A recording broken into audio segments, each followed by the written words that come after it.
ಸ್ನೇಹಿತರೆ, ಇವತ್ತು ಮಾರ್ಕೆಟ್ ಮೇಲೆ ಹೋಗಿದೆಯಾ ಅಥವಾ ಕೆಳಗೆ ಬಿದ್ದಿದೆಯಾ ಅಂತ ನಮಗೆ ಹೇಗೆ ಗೊತ್ತಾಗುತ್ತೆ? ಅದಕ್ಕೆ ಇರೋ ಪವರ್ಫುಲ್ ಟೂಲ್ ಅಂದರೆ ಈ ಇಂಡೆಕ್ಸ್. ನಮಸ್ಕಾರ, ನಾನು ನಿಮ್ಮ ಮಹೇಶ್. ಇವತ್ತು ನಾವು ಈ ಸೆನ್ಸೆಕ್ಸ್ ಮತ್ತು ನಿಫ್ಟಿ ಅಂದರೆ ಏನು, ಇವು ನಮಗೆ ಯಾಕೆ ಇಷ್ಟೊಂದು ಇಂಪಾರ್ಟೆಂಟ್ ಅಂತ ಸರಳವಾಗಿ ತಿಳಿಯೋಣ ಬನ್ನಿ.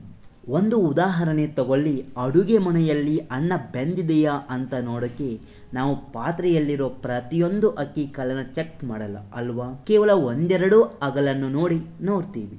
ಇದೇ ತರಹ ಮಾರ್ಕೆಟ್ನಲ್ಲಿರೋ ಸಾವಿರಾರು ಕಂಪನಿಗಳ ಪರಿಸ್ಥಿತಿ ತಿಳಿಯಲು ಕೆಲವು ಆಯ್ದ ದೊಡ್ಡ ಕಂಪನಿಗಳನ್ನು ಒಂದು ಗ್ರೂಪ್ ಮಾಡ್ತಾರೆ. ಅದನ್ನೇ ಇಂಡೆಕ್ಸ್ ಅಂತಾರೆ.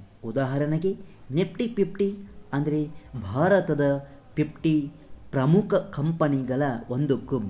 ಇಲ್ಲಿ ಎಲ್ಲ ಕಂಪನಿಗಳಿಗೂ ಸಮಾನ ಸ್ಥಾನ ಇರಲ್ಲ. ಯಾವ ಕಂಪನಿ ದೊಡ್ಡದಿದೆಯೋ ಅಂದರೆ ಮಾರ್ಕೆಟ್ ಕ್ಯಾಪ್, ಅದಕ್ಕೆ ಹೆಚ್ಚಿನ ತೂಕ ಅಥವಾ ವೇಟೇಜ್ ಇರುತ್ತೆ. ಆದರೆ ಆ ದೊಡ್ಡ ಕಂಪನಿಗಳಲ್ಲಿ ಏನಾದರೂ ಬದಲಾವಣೆ ಆದರೆ ಇಂಡೆಕ್ಸ್ ಮೇಲೆ ದೊಡ್ಡ ಪರಿಣಾಮ ಬೀರುತ್ತೆ.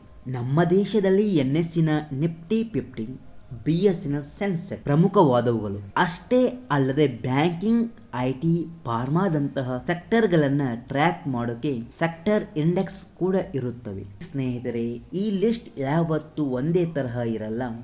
ಸರಿಯಾಗಿ ಪರ್ಫಾರ್ಮ್ ಮಾಡದ ಕಂಪನಿಗಳನ್ನು ಲಿಸ್ಟ್ನಿಂದ ತೆಗೆದು ಚೆನ್ನಾಗಿ ಬೆಳೆಯುತ್ತಿರುವ ಕಂಪನಿಗಳನ್ನು ಸೇರಿಸ್ತಾರೆ.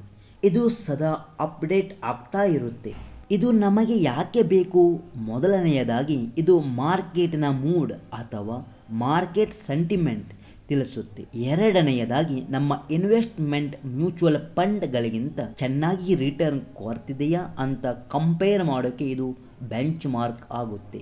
ಇನ್ನೊಂದು ಮಜವಾದ ವಿಷಯ ಅಂದರೆ ನೀವು ನೇರವಾಗಿ ಈ ಇಂಡೆಕ್ಸ್ ಮೇಲೆ ಕೂಡ ಹಣ ಹಾಕಬಹುದು.